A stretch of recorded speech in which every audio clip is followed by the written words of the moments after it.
Convido a igreja na graça e na paz do Senhor Jesus Cristo, amém? Amém. Meus irmãos, vamos abrir a palavra do Senhor em Êxodo, no capítulo 12.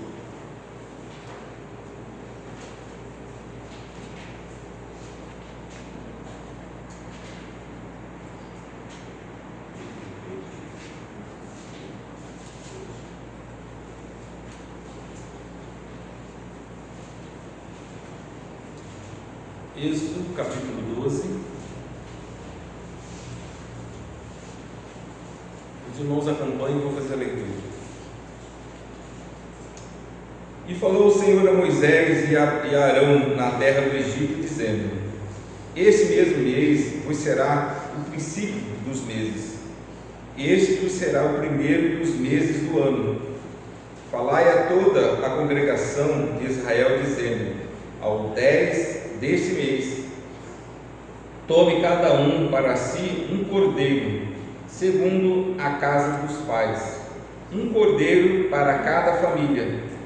Mas se a família for pequena para um cordeiro, então tome um só com o seu vizinho, perto de sua casa, conforme o número de almas, cada um conforme o seu comer. Fareis a conta conforme ao cordeiro.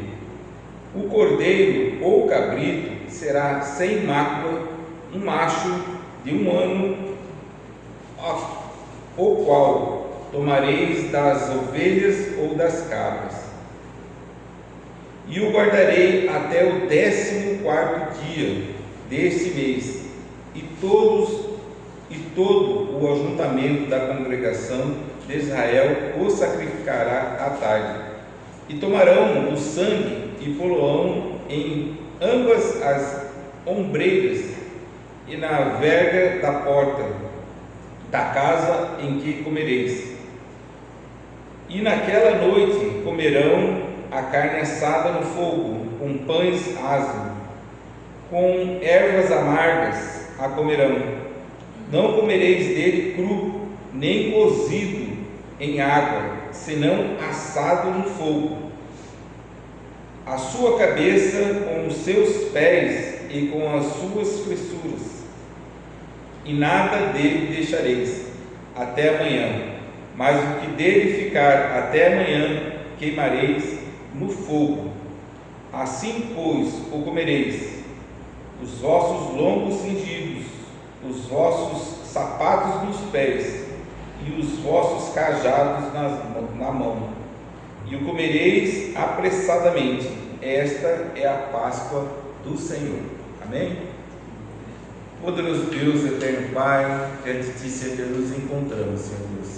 Clamamos a Ti, Senhor Deus, que o Senhor se faça presente nesta escola bíblica, que o Senhor seja o grande mestre dessa escola, Senhor Deus. Que o Senhor possa nos ensinar a Tua palavra, o Teu ensinamento, a Tua sabedoria, Senhor Deus. Que possamos sair daqui enriquecidos, Senhor Deus, do Teu conhecimento, Senhor Deus. Enriquecido e transbordando, Senhor Deus, de tal forma que nós possamos sair daqui cheios da Tua palavra, levando o que aprendemos aqui, para aqueles que não vieram aqui, Senhor Deus, para aqueles que não estão presentes aqui, Senhor Deus. Queremos, Senhor Deus, de todo o coração, ser gratos, Senhor Deus, por tudo que o Senhor fez por nós, Senhor Deus. Ser gratos, Senhor Deus, pelo tamanho sacrifício que o Teu Filho fez na cruz, Senhor Deus.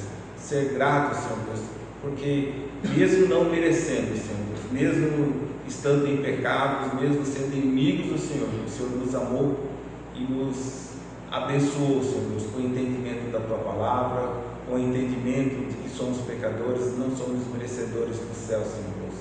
Mas mesmo assim, Senhor Deus, confiamos no sacrifício do Teu Filho e no sangue de Jesus, Senhor Deus, que nos liberta de todo o pecado, Senhor Deus, e que nos faz nos posicionar diante de Ti, Senhor Deus, como justos, Senhor Deus, justificados pelo sangue dele, Senhor Deus. Te agradecemos, Senhor Deus, e clamamos a Ti, Senhor Deus, que o Senhor se faça presente, de tal forma que nós possamos sair daqui melhor do que nós entramos, Senhor Deus. Eu te peço em nome de Jesus. Amém. Amém. Meus irmãos, hoje o mundo cristão, de uma forma geral, eles comemoram a Páscoa. Não é à toa que o pastor colocou Êxodo 12 para a gente falar sobre a Páscoa.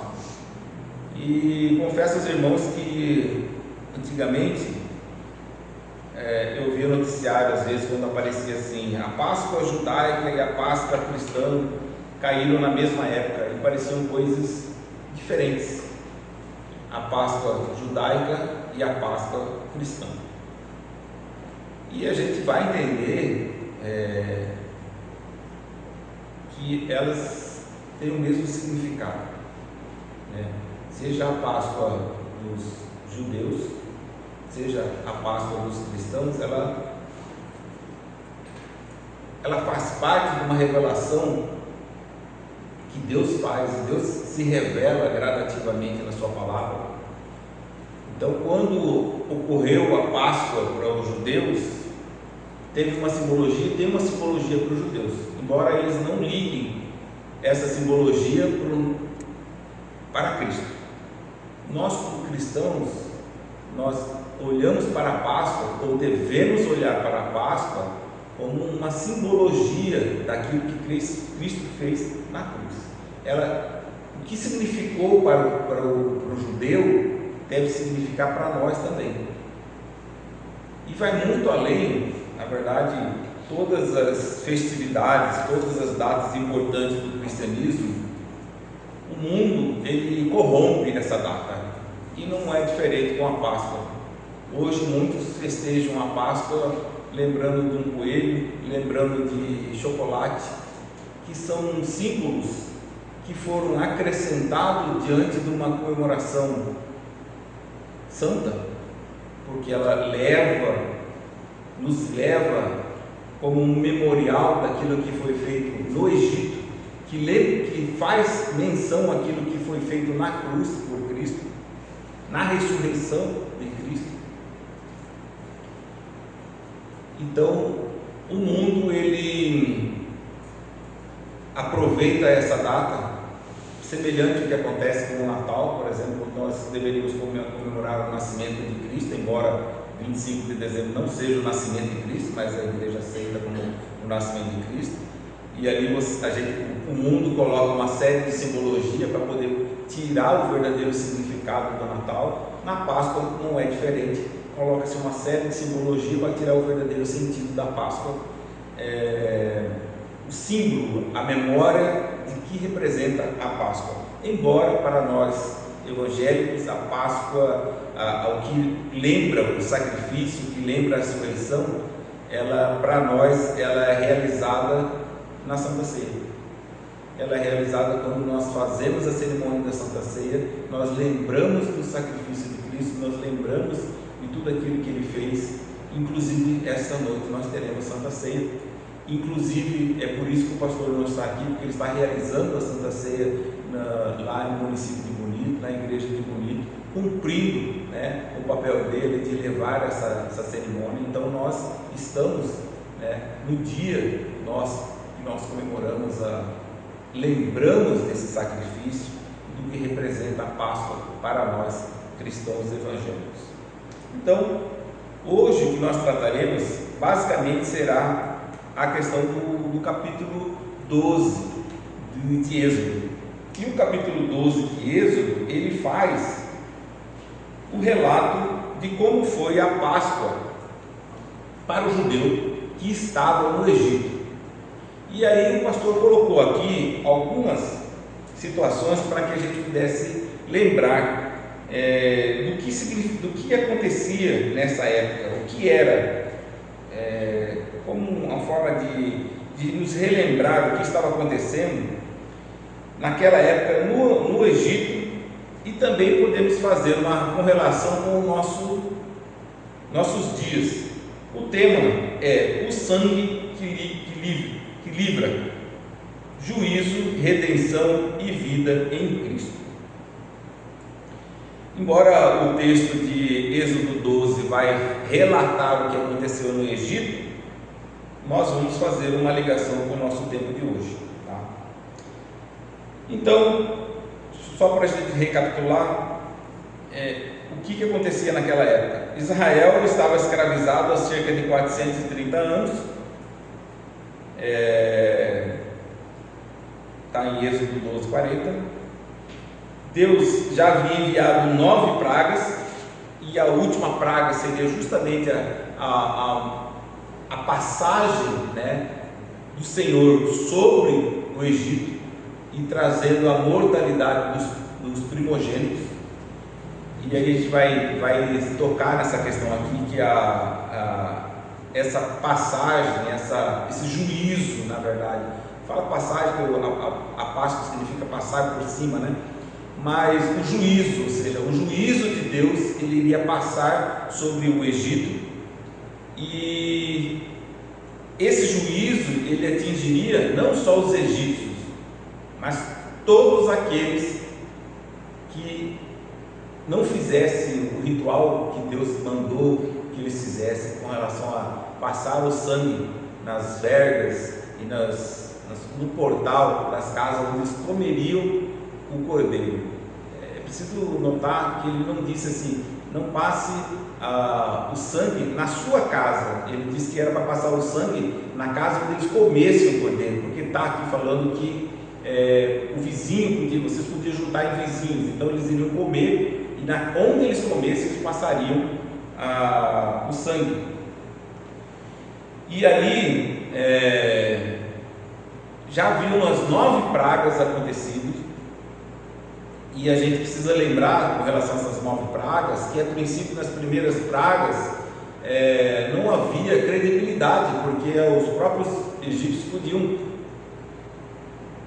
fazer semelhante àquelas primeiras pragas, eles podiam provocar aquilo ali. Então, a princípio, as pragas não foram levadas tanto a sério, mas conforme cada praga foi evoluindo e o poder de Deus foi se manifestando de tal forma que os magos do Egito não poderiam simular aquilo ali fosse estabelecendo como um juízo de Deus, algo que de fato somente Deus poderia fazer. E a gente precisa abrir um parênteses de que muitos que não eram de Israel começaram a acreditar. Lá pela 7ª praga, quando cai a Saraiva, se eu não me engano, que pede para que se protejam os animais, muitos que nem eram de Israel fizeram isso, sabendo que aquilo que Moisés falava que iria se cumprir. Então, tamanho era o poder de Deus, que até aqueles que não eram de Israel começaram a acreditar que aquilo ali viraria verdade. Então Deus, ele vai estabelecendo gradativamente o seu poder, não que o poder dele vai crescendo, mas ele foi mostrando para as pessoas quem ele era. Faraó endureceu o coração repetidas vezes, e finalmente na 10ª, agora é chegada a hora do momento decisivo, né? E Deus age de forma final, definitiva e redentora.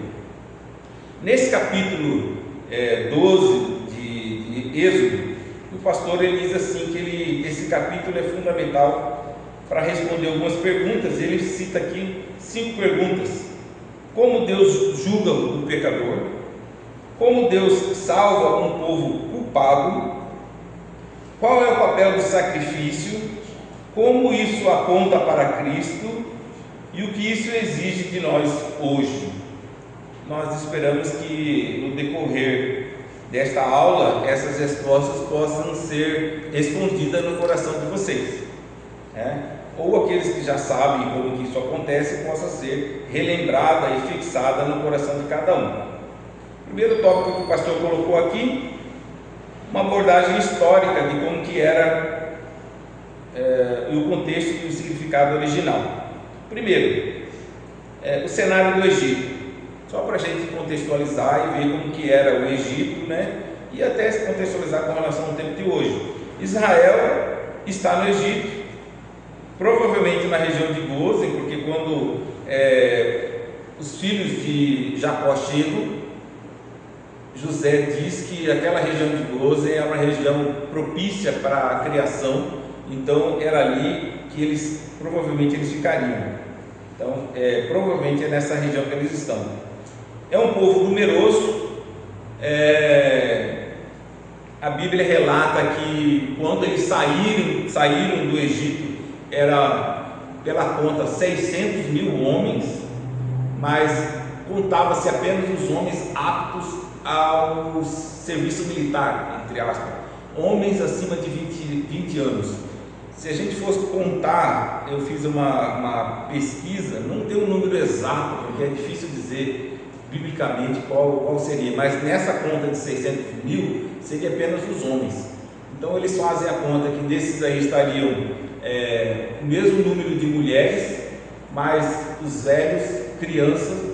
Então chegaria, alguns falam em 1,5 milhão, outros falam em 2 milhões, outros falam em 3 milhões de pessoas. Então, e outra, dentro desse número não estão apenas judeus, só diz o povo de Israel.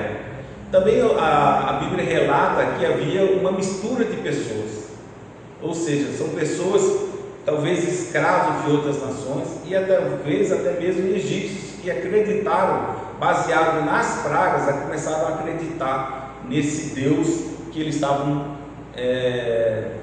que estava sendo proclamado, o Deus que estava se revelando ali. Então, nesse número que saiu, não era apenas do povo de Israel, havia outras pessoas, que a Bíblia relata como uma mistura de pessoas.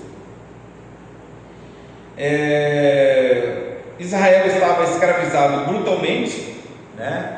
A gente tem relatos que o faraó mandava matar os meninos, eles trabalhavam de forma como escravo na construção, uma série de evidências que estão na Bíblia.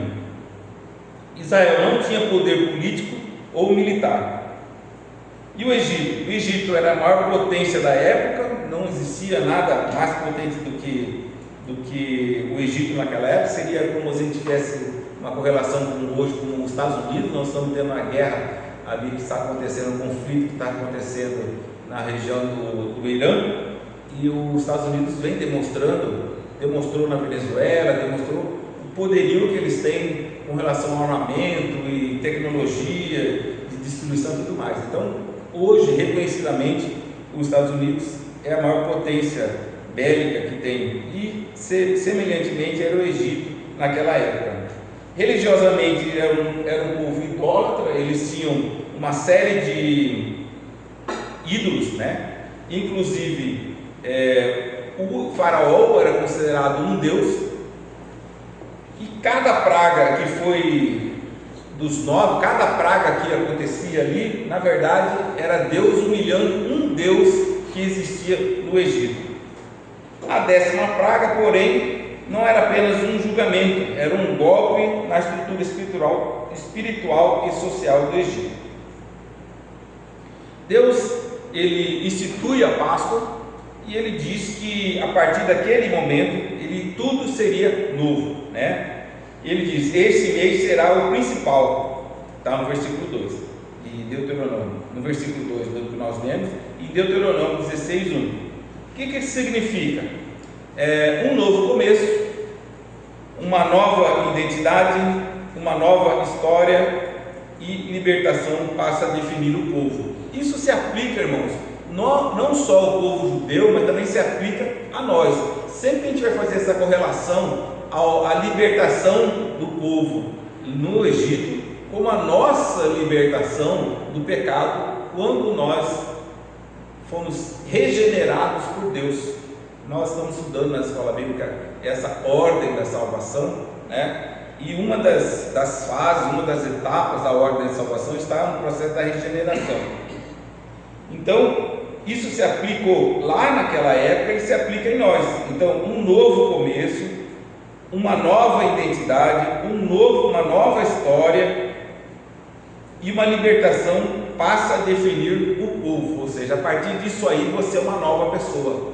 Quando você, de fato, é liberto do pecado, quando você toma conhecimento que o sangue de Cristo, ele pagou pelos seus pecados, isso causa em você uma gratidão tamanha que você é transformado em gratidão, tá? Por aquele sacrifício, por tudo aquilo que Jesus fez, tá? Quando você tem o verdadeiro entendimento disso, tudo isso vai acontecer na sua vida. De forma gradativa, nós seremos santificados, mas o processo começa com a regeneração, com a fé que nós devemos ter em Cristo Jesus, no sacrifício e com a nossa conversão, com a nossa mudança do nosso caminhar. Impacto histórico no Egito: o Egito é devastado, as pragas vão acabando com o Egito, o faraó cede, Israel foi liberto, né? A nação fica livre, e a Páscoa se torna um memorial permanente.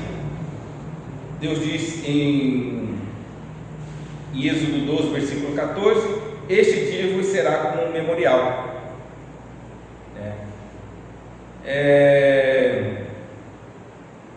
Então esses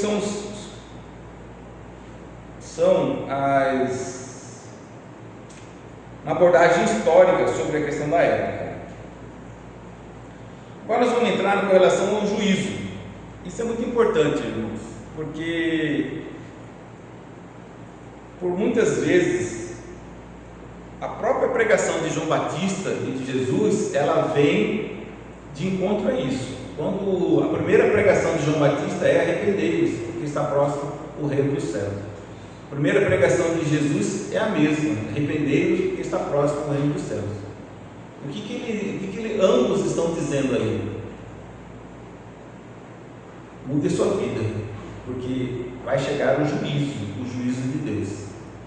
E aqui não é diferente. O juízo de Deus, ele chegou na última praga. E é importante a gente saber disso. Tanto foi importante no Egito, como é importante para hoje. É chegado o juízo de Deus. Nós devemos nos arrepender. Para aquele que ainda não se arrependeu, ele deve se arrepender. Aqueles que já se arrependeram devem permanecer, seguindo o caminho correto que Deus nos tem conduzido, que nos tem orientado, que devemos seguir. Então, o juízo de Deus é algo que nós devemos estar sempre alerta. Ele diz assim no versículo 12, vou ler o versículo 12: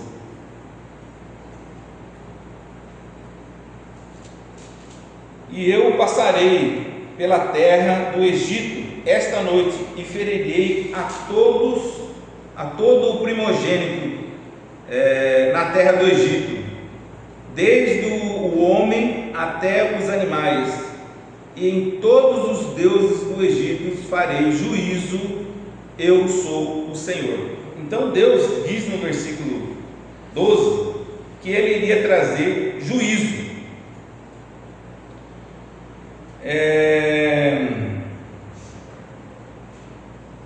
Esse juízo, o pastor fez algumas considerações com relação a esse juízo.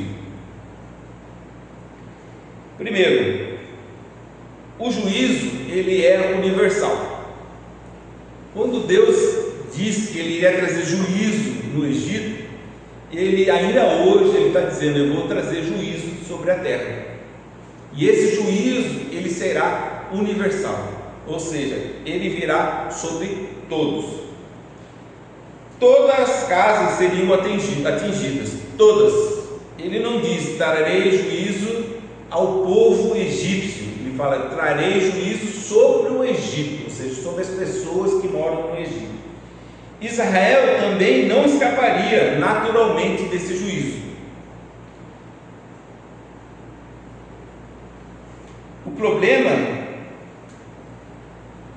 não era o Egito, mas o pecado.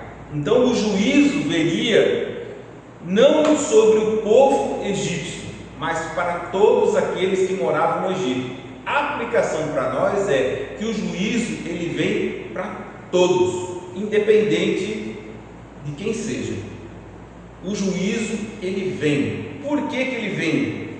Porque não há um justo, nenhum justo sequer, conforme diz Romanos 3,10.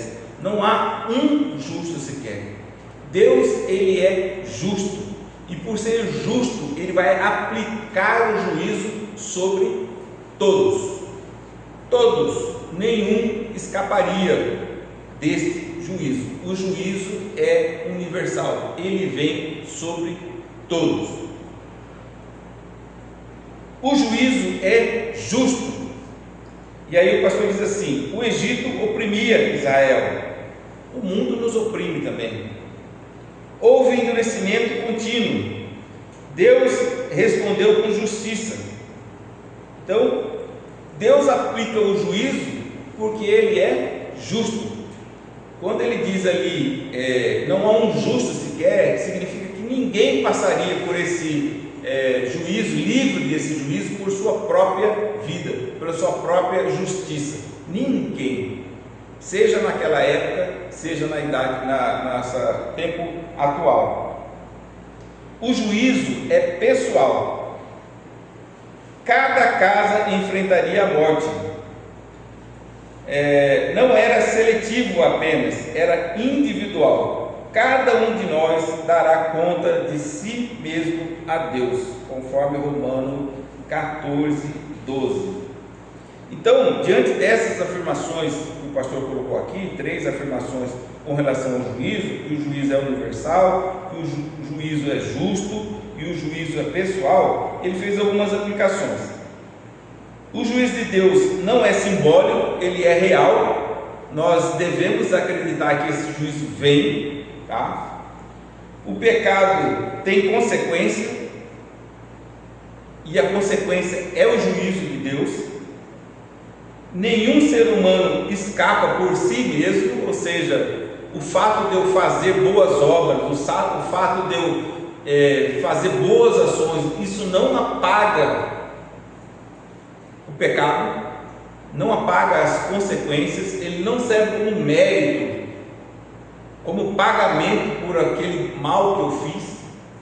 Então, nenhum ser humano escapa por si mesmo, e todos pecaram. Diante dessa verdade, irmãos, quando essa na verdade é o grande salto, quando nós entendemos a nossa salvação, quando o nosso despertar, eu diria, ele começa aqui. Quando nós não somos crentes, e quando eu digo crente, não estou dizendo aquele que veio à frente, aceitou o apelo, não estou dizendo dessas pessoas, porque às vezes o apelo vem no sentido errado, né? Vem numa promessa de dinheiro, na promessa de um emprego, uma série de promessas que nada tem a ver com a palavra de Deus. Mas quando nós verdadeiramente nos transformamos em crentes, nos convertemos, ele vem baseado nesse juízo. Por isso que João Batista, por isso que Jesus, a primeira pregação dele, arrependei-vos porque está próximo do reino do céu. Ele é baseado no juízo. E quando nós entendemos que o juízo vem sobre nós, e que nós, por nós mesmos, não temos essa capacidade de chegarmos diante de Deus e proclamarmos que somos merecedores do céu, a primeira situação é um desespero. Quando nós verdadeiramente encontramos diante dessa situação, a primeira situação é de desespero. Diante dessas afirmações que o pastor fez, que o juízo ele é universal, que o juízo é justo e que o juízo é pessoal, a nossa primeira reação é de desespero, irmãos. Porque se o juízo ele é universal, ele vem para mim. Se ele é pessoal, eu serei levado a esse julgamento. E se ele é justo, e eu não serei julgado pelos meus critérios, porque quando eu me avalio a mim mesmo, eu vou falar assim: mas eu fui uma boa pessoa, eu ajudei fulano, ciclano, então eu vou me julgar. Mas só que nesse julgamento não será feito por nós, será feito por Deus, aquele que tudo vê e que sabe até mesmo aquela palavra que ainda não saiu da sua boca, que ele leu o seu pensamento. Então ele sabe exatamente quem você é, sabe até melhor que você quem você é. Esse julgamento vem para nós, e se nós formos sinceros, nós saberemos que desse julgamento nós não seremos absolvidos. Então, diante dessa situação, a nossa primeira reação é desespero. E após esse desespero, porque nós sabemos que a punição após esse juízo, seria uma eternidade num lugar de sofrimento. E nenhum ser humano em sã consciência quer sofrer uma dor sequer por um instante, imagine por toda a eternidade. Então ninguém em sã consciência quer passar a eternidade sofrendo. Então, por amor ao nosso couro, à nossa pele, né?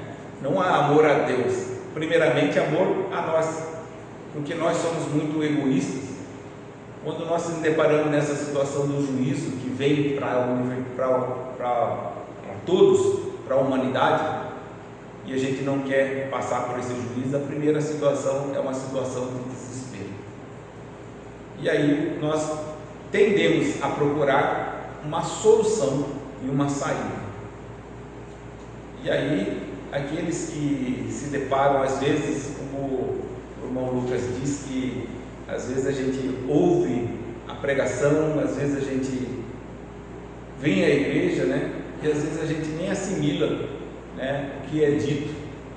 Já falei para os irmãos que um período desse de Semana Santa, que é comemorado, eu muitas vezes ouvia a história da paixão de Cristo, e para mim era só mais uma história, não fazia muito sentido para mim, né?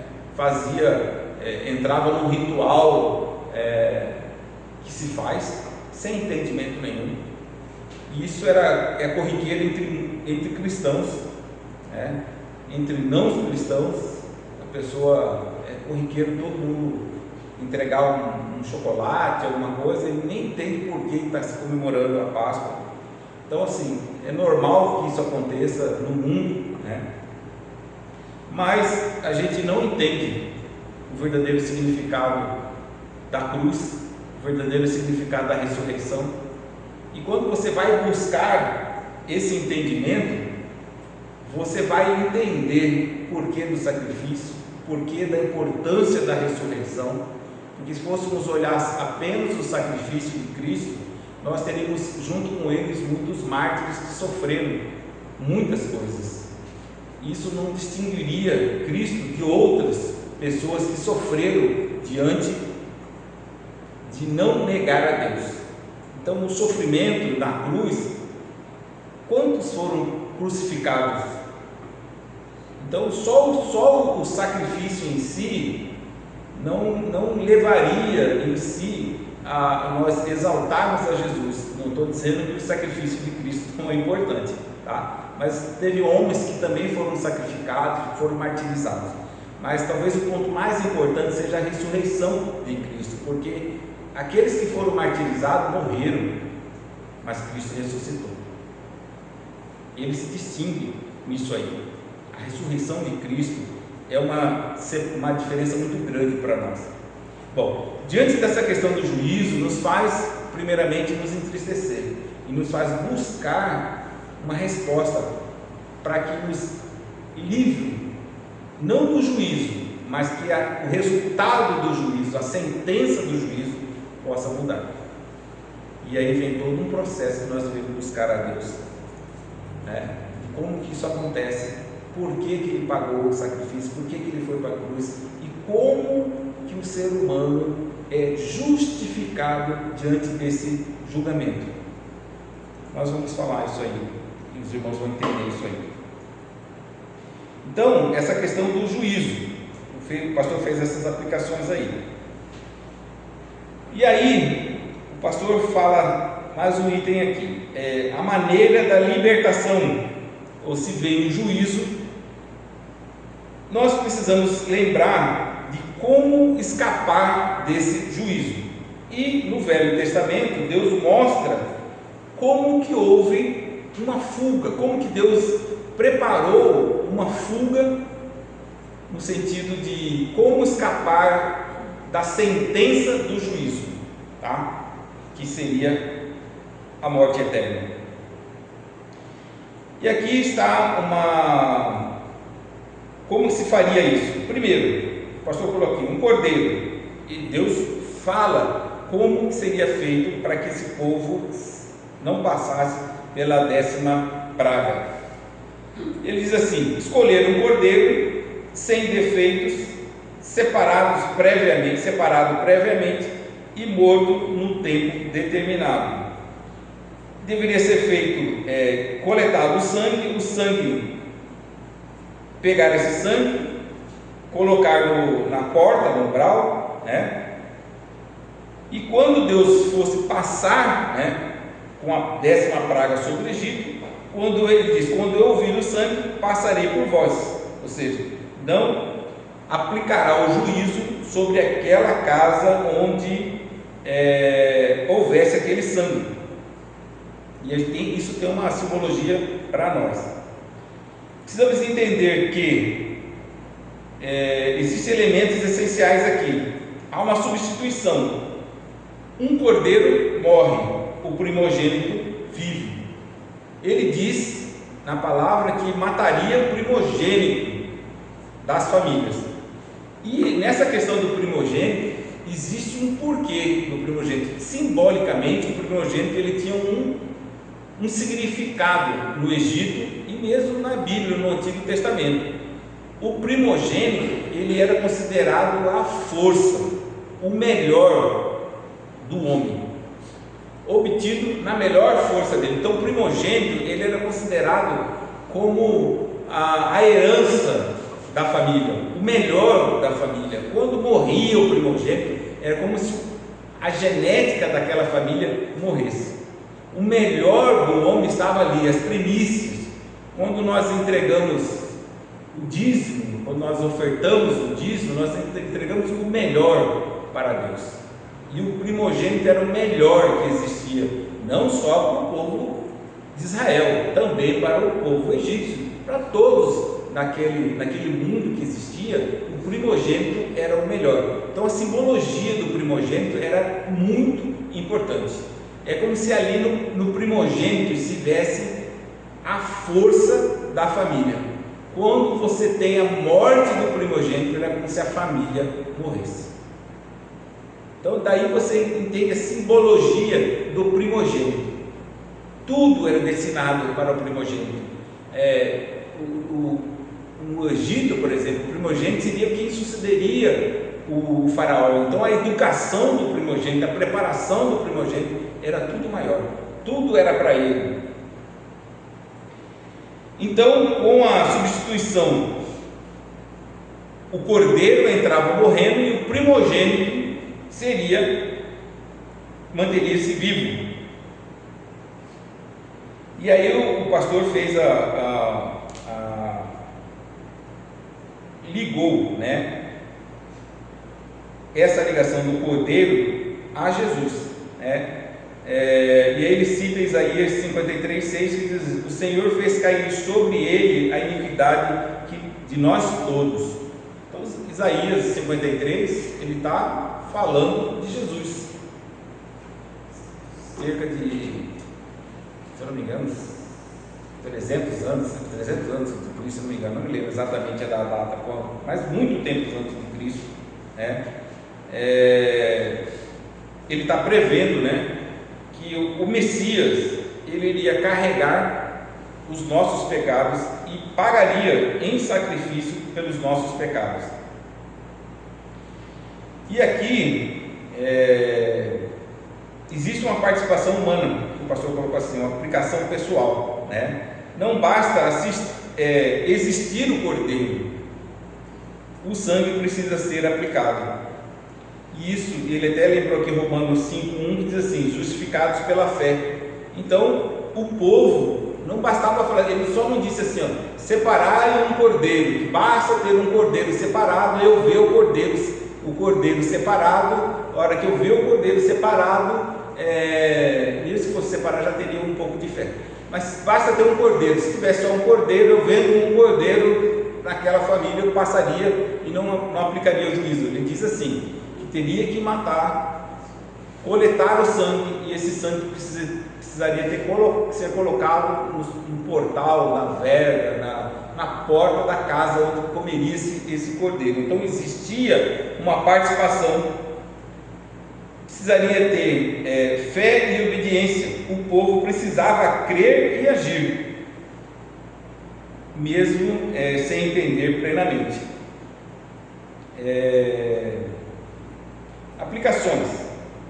Não basta saber sobre a salvação. E aí o pastor cita Tiago 2,19, que a passagem diz o seguinte, que os demônios, eles sabem que existe um Deus único, e no entanto eles continuam sendo demônios, né? Eles tremem, mas continuam sendo demônios, tá?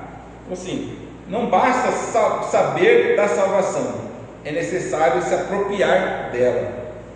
A fé verdadeira responde com obediência.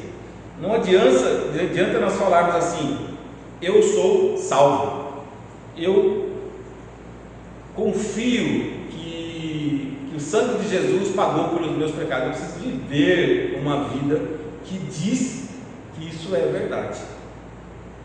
Eu não estou dizendo que nós temos que fazer obras para alcançar salvação, mas as obras elas vão ocorrer em gratidão por aquilo que Ele fez. A nossa vida será transformada, nós não pecaremos, nem continuaremos pecando, baseado no amor de Cristo, baseado no sacrifício de Cristo, baseado naquilo que Ele fez na cruz. E isso só é alcançado quando você verdadeiramente entende que você é merecedor do inferno, você se vê no inferno e você vê que aquilo ali estava preparado para você, e você entende que o sacrifício de Cristo foi tamanho, o sofrimento dele foi tamanho, que você vê o tamanho do amor dele por você, e aí você vai ter uma vida nova, você vai viver em gratidão por tudo aquilo que ele fez. Então é uma nova vida, um novo jeito de viver.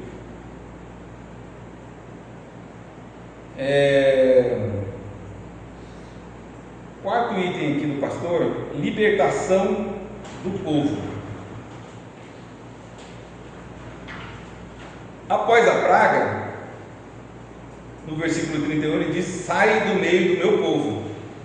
Característica da libertação. O pastor coloca uma série de características dessa libertação, e aí ele vai fazer uma aplicação não só com relação ao Egito, como em relação à nossa vida, tá? Como quando somos libertos do pecado, o que acontece? Aconteceu lá e aconteceu aqui, nos acontece.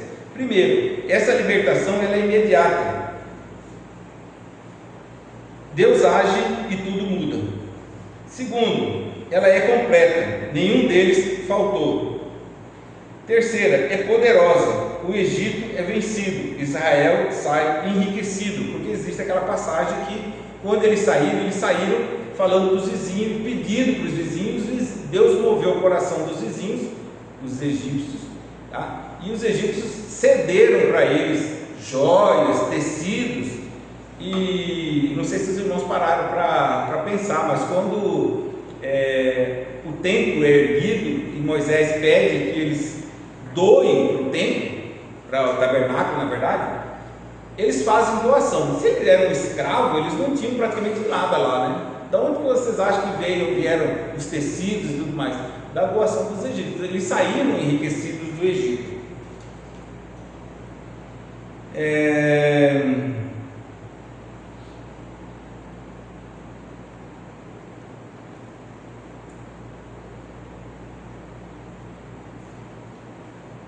Essa libertação,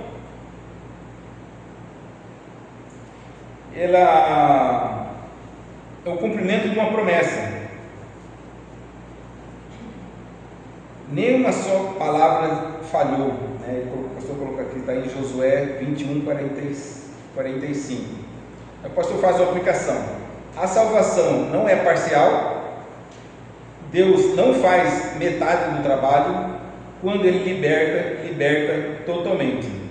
E ele cita João 8,36: se o Filho vos libertar, verdadeiramente sereis livres. E aí entra nesse tema que nós estamos estudando na ordem da salvação. Quando é Deus que salva, até tem uma passagem, se não me engano, do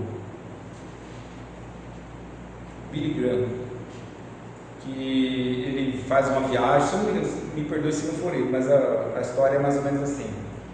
Ele está numa viagem e aí um bêbado conversando com ele durante essa viagem fala assim: não, eu fui salvo, fui salvo, não, fui convertido pelo Senhor.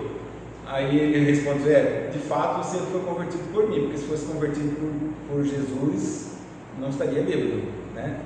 Então, assim, a conversão, a transformação, a salvação, ela é feita por Deus. Se o Filho vos libertar, verdadeiramente sereis livres. E a obra de Deus é uma obra perfeita, né? O pastor tem dito isso, falou, se não me engano, foi na última escola bíblica, que ele estava falando da questão da santificação. Ele disse bem isso, né? Que a santificação é um processo onde nós buscamos a perfeição e nós não somos perfeitos. A perfeição, ela será alcançada na glorificação. Então, assim, a obra de Deus, ela é perfeita e ela se completará na glorificação, mas nós estamos num processo, tá? Onde Deus está nesse processo da nossa transformação. E aí o pastor vai trazer para uma abordagem cristocêntrica, e aí vai nos dizer por que nós estamos numa escola bíblica num domingo que se comemora o dia da Páscoa, anualmente, né, um feriado nacional, tá? Embora seja um domingo. Ele vai trazer uma abordagem cristocêntrica, ou seja, ele vai trazer para Cristo a simbologia da Páscoa do judeu e a importância da Páscoa para nós. Lá em Êxodo 12, ela está apontando diretamente para Cristo. Cristo é o Cordeiro. Cristo, nossa Páscoa, foi sacrificado. Está em 1 Coríntios 5:7. Eis o Cordeiro de Deus, em João 1:29. E o pastor fez alguns paralelos profundos, ligando a Páscoa, a passagem lá do Êxodo 12, com a situação de Cristo. Sem defeito, o Cordeiro era perfeito, Cristo também era perfeito, sem pecado. Não cometeu pecado, está em 1 Pedro 2:22. Segundo, sacrifício substituto, uma morte para outro viver. Lá em Êxodo, o Cordeiro morreu para que o primogênito não morresse, e a simbologia do primogênito era para que o povo não morresse, para que as famílias de Israel não morressem. E aqui não é diferente. O Cordeiro, né, a morte do Cordeiro de Deus, é para que nós, pessoalmente, lembra que nós falamos do juízo, ele é pessoal, para que nós não viéssemos ser condenados eternamente. O justo pelo injusto, 1 Pedro 3,18. O sangue protege o juízo. No Egito, livramento da morte física. Em Cristo, livramento do juízo eterno. Lembrando que nós já falamos, o juízo vem. Aonde está a solução para a sentença do juízo? Em Cristo, no sangue de Cristo. Temos redenção pelo seu sangue, está em Efésios 1:7. Nenhum osso foi quebrado, escrito em Êxodo 12:46. Cumpriu-se na crucificação.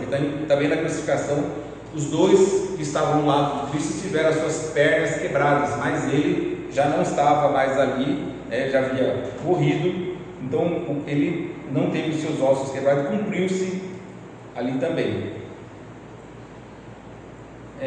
Libertação no Egito, libertação em Israel, libertação do Egito, para nós do pecado. Nos libertou do império das trevas, Colossenses 1:13. A cruz como cumprimento. Na cruz o juízo caiu, mas não sobre o povo, caiu sobre o Cordeiro. O pastor lembra que Isaías 53:5, o castigo que nos traz a paz estava sobre ele, aquele que não conheceu o pecado, 2 Coríntios 5:21. Tudo aqui o pastor está fazendo uma analogia com o Antigo Testamento, com a passagem de Êxodo 12, com relação ao nosso tempo. Implicações para nós hoje. Primeiro, todos estavam sob a condenação, assim como no Egito. Todos nós também estamos, né? Não havia um inocente, não há um só inocente, apenas os protegidos pelo sangue. Então lembra quando eu falei assim, que o juízo vem sobre todos? Todos vão ser passados pelo juízo. Todos serão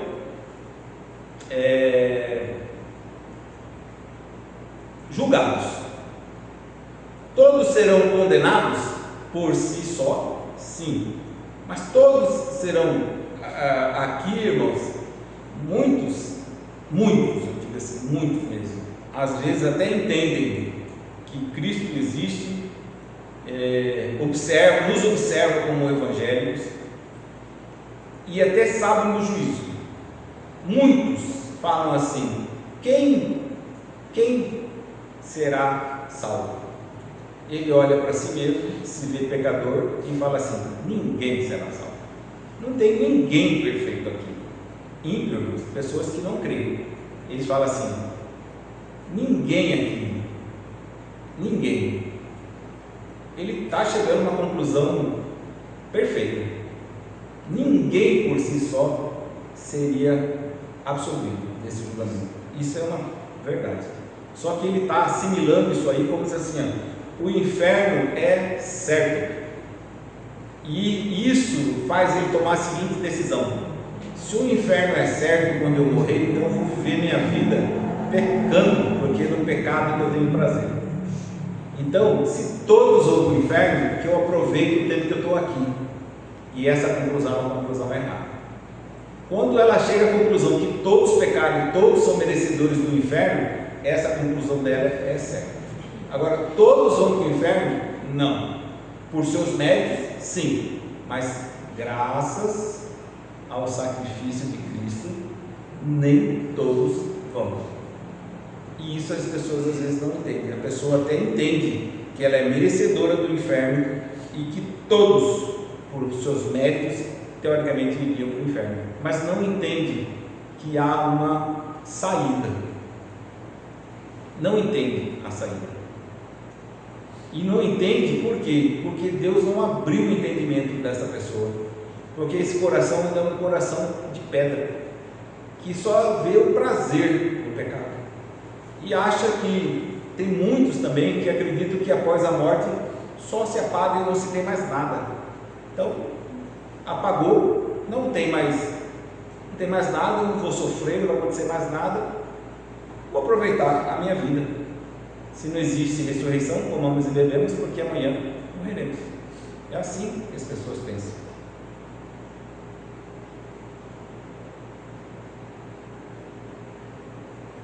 Então,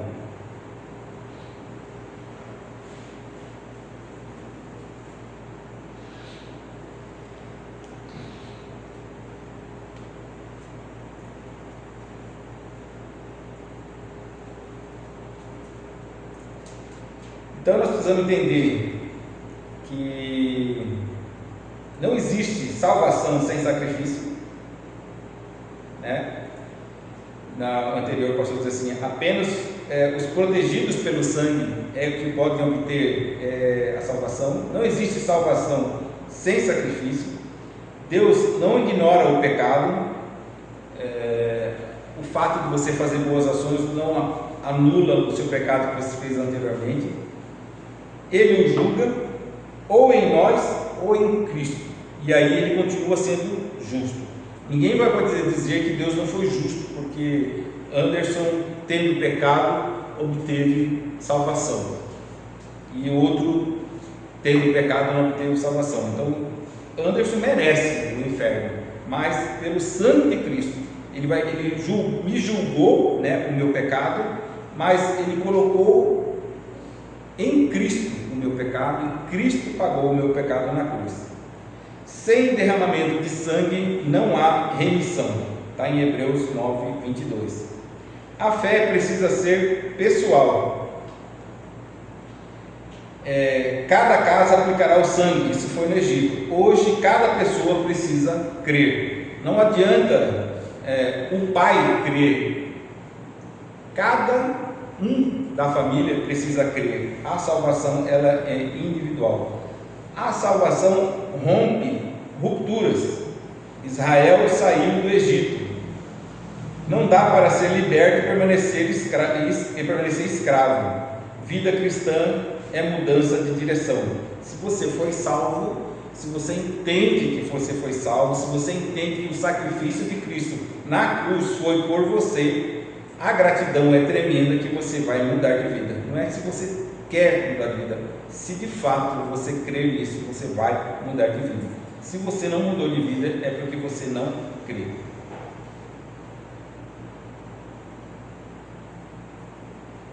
A vida redimida é uma vida de memória. E aí o pastor diz assim: este dia vos será por memorial. Isso nós fazemos na Santa Ceia, né?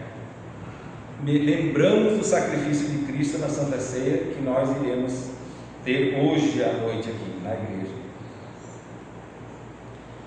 Aplicações práticas. Examine a sua vida cristã. Há evidências de redenção na sua vida? Você confia no sangue ou em si mesmo? Você já saiu do Egito? Sua vida reflete alguém liberto? Você vive em gratidão contínua? São perguntas que o pastor fez e que nós devemos fazer para nós mesmos. Às vezes, irmãos, a gente pega essas perguntas e faz para outra pessoa. Você já fez isso? A reflexão, irmãos, é para nós. Muitas vezes nós ouvimos uma pregação e falamos assim: não, fulano deveria estar aqui para ouvir essa pregação, mas quem está aqui é você. Então é você que tem que ouvir, é você que tem que refletir. E não é porque eu estou falando aqui que eu não faço essa reflexão. Eu, quando li o material, eu também fiz uma reflexão. E essa reflexão deve ser contínua nas nossas vidas, porque se o processo de santificação ela está ocorrendo em nossas vidas, ela deve acontecer continuamente. A reflexão. Aí chegamos à conclusão. O pastor colocou assim: Êxodo 12 nos apresenta três grandes realidades. Primeiro, Deus julga o pecado. O juízo é certo, justo e inevitável. Segundo, Deus provê um substituto. O cordeiro morre em lugar do pecado. Deus salva o povo, mas somente aqueles que estão sob o sangue. E aí o pastor faz um apelo final. Naquela noite no Egito havia apenas duas categorias de pessoas: os que estavam sob o sangue e os que não estavam. A pergunta final é: a pergunta final não é, olha só, a pergunta final não é: você conhece a Bíblia, ou você lê a Bíblia e cita versículos bíblicos? Você frequenta uma igreja? Não é essa a pergunta que deve ser feita, porque algumas pessoas elas se apoiam justamente nisso. Recentemente vi um vídeo do Paulo Júnior que ele fala exatamente isso aí. Ele faz uma crítica aos falsos evangélicos. E nesse vídeo ele fala o seguinte: que ele foi trocar o carro dele, e na troca de carro, numa garagem que ele foi, ele descobriu que os vendedores que estavam ali falando palavrões, dando várias situações de como burlar o sistema, como fazer coisas erradas, e não conheciam ele. Na hora dele finalmente finalizar a compra, o cara pergunta: o que o senhor é? Ele falou assim: eu sou pastor. Aí o cara ajeita toda a roupa e falou: eu também sou evangélico. Aí ele falou assim: eu estou vendo. E aí ele vai fazer esse relato, tipo assim, de pessoas que o que define uma pessoa, que a pessoa é crente. Aí ele vai citar várias situações. Eu tomo Santa Ceia, eu fui batizado, eu frequento uma igreja. E ele bate firmemente nisso aí, que nada disso aí diz que você é salvo. O que faz você acreditar e os outros verem que você de fato é uma pessoa salva é a vida que você leva. Não adianta você chegar na igreja e tentar levar uma vida de santidade só dentro da igreja, mas se fora da igreja você não vive essa vida de santidade, de nada adianta. Então o pastor fez essa pergunta: você conhece a Bíblia?